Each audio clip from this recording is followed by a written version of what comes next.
Niju bayar mana lah? Anai menbla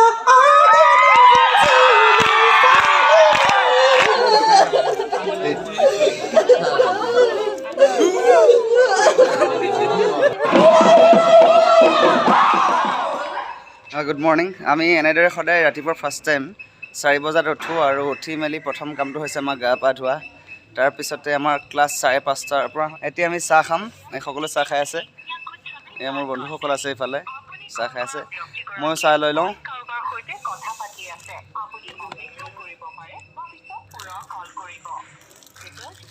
বাস চাহ লৈ এটা চাহ খাম তাৰ পিছত আমি যোগা ক্লাছলৈ যাম বহাগৰ পদূলিতে আহি আছো আমি এতিয়া বহাগৰ পদূলিতে বুলি যেটো ষ্টেজ আছে মঞ্চ মুকলি মঞ্চ কলাক্ষেত্ৰত তালৈকে আমি গৈ আছো কন্টেক্ট পিছতে আমাৰ যোগা ক্লাছ আৰম্ভ হ'ব আমাৰ সংগীবৃন্দসকল পিছফালে আহি আছে হাতখন লাগি দিয়া গুড মৰ্নিং মোৰ নাম শ্যামলী মই আমৰূপৰ হয় শ্যামলী যোগা কৰি কেনেকুৱা লাগিছে ফাৰ্ষ্ট টাইম ভাল লাগিছে ফাৰ্ষ্ট টাইম মানে নহয় মই আগৰ পৰা কৰোঁ কৰে ইমান ৰাতিপুৱা ফাৰ্ষ্ট টাইম 5:30টাত কৰি কেনেকুৱা লাগিছে ভাল লাগিছে ভাল আমি আহি পাই গ'লো যোগাস্থলী সকলোৱে ইয়াতে বহি আছে বৰ্তমান আমিও বহিম ঠাই পাতি পাৰি লওঁ good morning sir good morning আমাৰ যোগাৰ টিচাৰ নামটো কৈ দিয়ক sir Bhaskar Gogoi sir good morning ক্লাছলৈ আহিলোঁ আমাৰ ছাৰসকলে আমাক প্ৰশিক্ষণ দি আছে ছাৰ চিনাকিটো দি দিয়ক মই কিৰণ শৰ্মা এওঁ ছাৰ মৃত্যুঞ্জয় ৰজ্জক আমাক প্ৰশিক্ষণ দিব আমি এয়া যোগাস্থলী পালোহি সকলো বন্ধু বহি আছে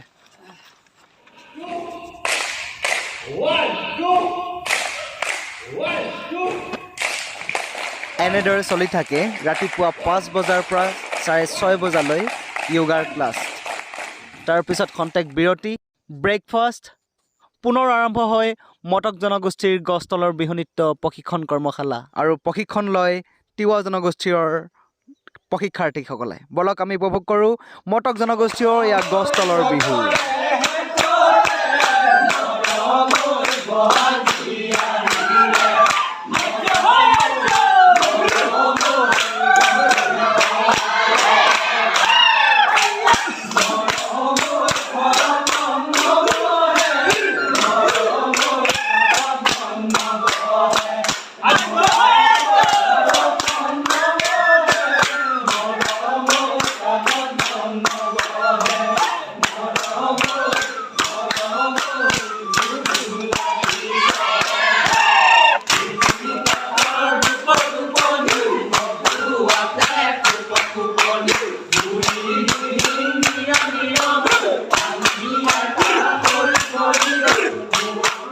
ইফালে যদি চলি আছে মটক জনগোষ্ঠীৰ গছতলৰ বিহু আনটো দিশত আকৌ চলি আছে বড়ো জনগোষ্ঠীৰ বাগৰুম্বা নৃত্য গতিকে আহক এইবাৰ আমি উপভোগ কৰোঁ বড়ো জনগোষ্ঠীৰ বাগৰুম্বা নৃত্য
এতিয়া আটাইতকৈ ডাঙৰ কথাটো হৈছে এই যে দেখিছে বাগৰুম্বা নৃত্য পৰিৱেশন কৰি আছে এওঁলোক হৈছে টাই আহোম জনগোষ্ঠীৰ প্ৰশিক্ষাৰ্থী এওঁলোকে প্ৰশিক্ষণ লৈছে বাগৰুম্বা নৃত্য আৰু যিসকল বড়ো জনগোষ্ঠীৰ প্ৰশিক্ষাৰ্থী আহিছে তেওঁলোকে গ্ৰহণ কৰিছে টাই আহোমৰ লাইলুংখাম নৃত্য এনেদৰে দ্বিতীয়টো ক্লাছৰ শেষত দুপৰীয়া আহাৰ বিৰতি আৰু ক্ৰমান্বয়ে দেখা যায় বড়ো তিৱা টাই আহোম আৰু মটক জনগোষ্ঠীৰ প্ৰশিক্ষাৰ্থীসকলে ক্ৰমান্বয়ে ঢাপলি মেলে ভোজনালয়লৈ আৰু সকলোৱে ভোকাতুৰ হৈ ৰং ধেমালি মনেৰে গৈ একেলগে বহি এসাঁজ খায় ভোজনালয়ত।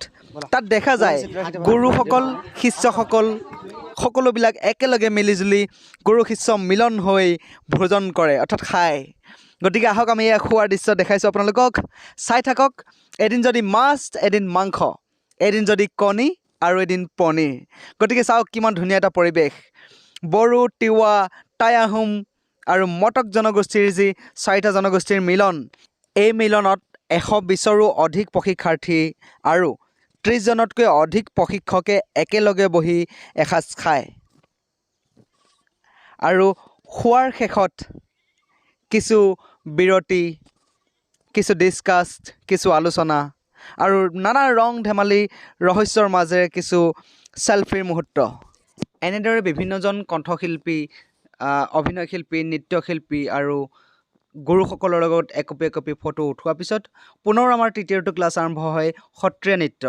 আৰু প্ৰতিটো জনগোষ্ঠীৰ পৰা প্ৰতিজন প্ৰশিক্ষাৰ্থীয়ে গ্ৰহণ কৰে সত্ৰীয়া নৃত্য।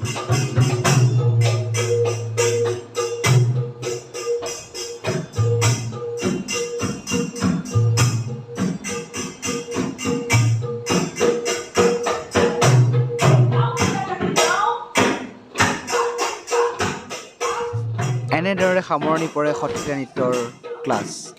তাৰপিছত খন্তেক বিৰতি আৰু সকলো দুখ ভাগৰ পাহৰি সকলোৱে নিদ্ৰাত মগ্ন হৈ যায়। ইয়াৰ পিছতে পুনৰ আৰম্ভ হয় ভোৰতাল নৃত্য।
সদায় দিনটো ৱৰ্কশ্বপ শেষ হোৱাৰ পিছত মানে সন্ধিয়া অলপ জমনি কৰোঁ। আজিও আমি কৰিম হয়নে? আজিও কৰি সন্ধিয়া বুলি ধৰি লওক আমি আছোঁ, গোটেই ল'ৰা ছোৱালীবিলাক ৰেডি। মেম আছে, আমাৰ অনুষ্ঠান আৰম্ভ হ'ব হ'ল। মেম কিবা এটা কওক। আজি অনুষ্ঠান তিৱাসকলৰ লগতে আৰু 2টা জনগোষ্ঠী থাকিব। আমি এনেদৰে দিনটো কষ্টৰ শেষত সন্ধিয়া ভাত পানী খাই আমি সদায় এনেদৰে এনজয় কৰোঁ হয়নে মেম? এই মজা, আমি সকলোৱে এনজয় কৰিম। পিছফালে সকলো আমি দেখা আছে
এনেদৰে বিভিন্ন হাঁহি ধেমালি ফূৰ্তি ৰং তামাচাৰ মাজেৰে ক্ৰমান্বয়ে এদিন দুদিনকৈ 15 দিন পাৰ হ'ল শ্ৰীমন্ত শংকৰদেৱ কলাক্ষেত্ৰত। লগৰবোৰৰ সৈতে বিভিন্ন হাঁহি ধেমালি ফূৰ্তি আনন্দ এইবোৰ সকলো পাহৰি যেন লাহে লাহে গৈ গতি কৰিছে শেষৰ দিশে। অনুষ্ঠান হ'ল, কৰ্মশালা শেষ হ'ল, অনুষ্ঠানৰ সামৰণি অনুষ্ঠান পৰিল। তাৰপিছত ক্ৰমান্বয়ে লগৰবোৰৰ সৈতে আজি একপি কালি একপি বিভিন্ন ধৰণৰ ফটো ৰং তামাচা ধেমালি এইবোৰ কৰি কৰি যেন শেষত ঘৰমুৱা হ'বলৈ ধৰিছে সকলো।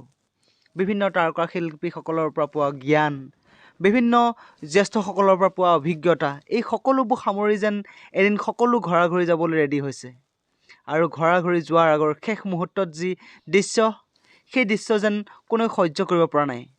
ইজনে সিজন বন্ধুৰ পৰা ইটো জনগোষ্ঠীয়ে সিটো জনগোষ্ঠীৰ মাজত যি মিলা প্ৰীতি, এই মৰম স্নেহ যিবোৰ গুৰু শিষ্য মিলন, সেই মিলনক এৰি যেন কোনো যাব পৰা নাই শ্ৰীমন্ত শংকৰদেৱ কলাক্ষেত্ৰৰ পৰা। আৰু নগ'লেতো উপায় নাই, এয়াই হৈছে নিয়তিৰ নিয়ম। ক্ৰমান্বয়ে সকলোৱে আগবাঢ়িছে নিজৰ ঘৰৰ মুখীয়া হৈ। কিন্তু ইমানবোৰ মৰম ভালপোৱা প্ৰেম শ্ৰদ্ধা ভক্তি অভিজ্ঞতা জ্ঞান এইবোৰ এৰি জানো ঘৰলৈ যাব পাৰে? কেনেকৈ যাব পাৰে এইবোৰ সামৰি স্মৃতিবোৰ বুকুত বান্ধি লৈ?